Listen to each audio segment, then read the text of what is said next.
Bienvenue sur Anasio, le podcast pour une enfance protégée. Je suis Sybille Dubost. Dans cette série unique sur le sujet du contrôle coercitif, découvrez des témoignages de professionnels spécialisés sur ce sujet, et ce, en approche pluridisciplinaire, couvrant les notions de droit, de sociologie, d'économie et enfin de santé de l'adulte et de l'enfant. N'hésitez pas à liker et à partager si vous aussi, vous souhaitez œuvrer pour une enfance protégée. Dans ce podcast, en format court, découvrez les domaines de maltraitance des enfants victimes, extrait de l'interview réalisée avec le docteur Myriam Pearson.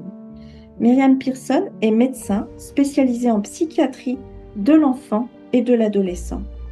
Elle a essentiellement travaillé dans le monde de la petite enfance, c'est-à-dire enfants de 0 à 6 ans. Elle était également experte près la cour d'appel de Nancy auprès de mineurs victimes et parfois de mineurs auteurs.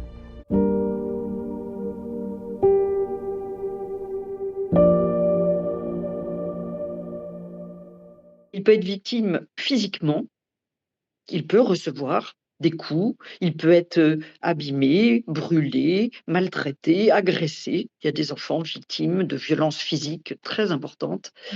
Il peut être victime de violences, il l'est toujours, de violences psychologiques, ne serait-ce que parce qu'il est témoin et qu'il voit le parent victime de violences, il voit le parent qui s'effondre progressivement, il ressent une forte impuissance dans sa volonté de protéger.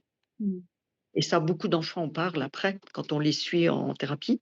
Ils se sentent impuissants. Il est parentalisé, ce qui est aussi une violence, puisqu'on lui fait prendre un rôle qui n'est pas le sien.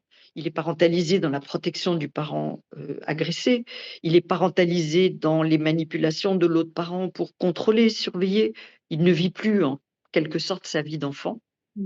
Il vit des violences sexuelles très fréquentes. L'association violence conjugale, violence sexuelle est extrêmement fréquente et j'ai de plus en plus de situations qui montrent chez les bébés et les petits l'association violence conjugale et violence sexuelle sur eux. Elle est totalement ignorée des professionnels, elle est pratiquement jamais recherchée et pourtant elle existe. Dès qu'on la cherche, on la trouve dans une proportion qui, pour l'instant, selon les études internationales, varie de 50 à 85% de cas. Donc, ce sont des chiffres, c'est des statistiques. Je pense qu'elles ont le mérite de poser les choses. En tout cas, elles ont aussi le mérite de nous attirer sur le fait que c'est extrêmement fréquent et qu'à condition qu'on les cherche, on les trouve. Si on connaît le langage des enfants bébés maltraités sexuellement, on le trouve dans un nombre très élevé de cas. Et enfin, on a des négligences et des violences économiques. Des négligences parce que le parent auteur de violences conjugales ne s'occupe pas de ses enfants, les délaisse au sens des négligences, ne pourvoit pas à ses besoins fondamentaux le plus souvent.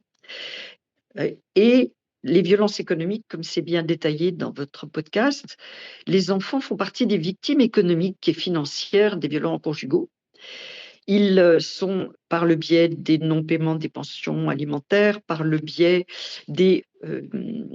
moi, j'ai des cas en particulier d'absence de soins ou de l'entrave aux soins, des violents conjugaux qui vont venir interrompre les soins psychologiques, qui vont aller menacer les psychologues qui parlent de ce que vivent les enfants victimes, par le biais de venir systématiquement voir les personnes qui donnent des soins, les médecins, exercer une certaine forme d'emprise, voire de menace sur ces professionnels.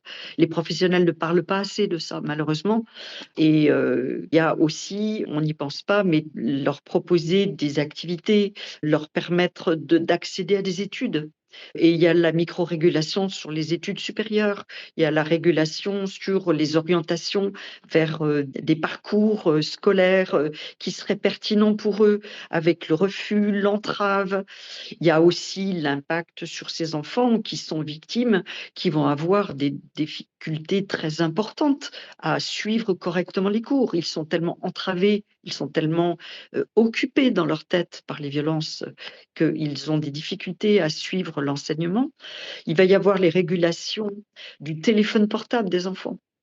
qui ne s'aperçoivent d'ailleurs assez vite que leurs parents violents leur prend leur portable, contrôle leurs appels, les suit, met des mouchards, j'ai des exemples très précis, et les questionne ensuite sur pourquoi ils ont vu telle personne, pourquoi ils ont fait ça. Enfin, Oui. voilà, les enfants sont tout aussi témoins, donc victimes, mais aussi victimes dans tous les domaines des violences conjugales.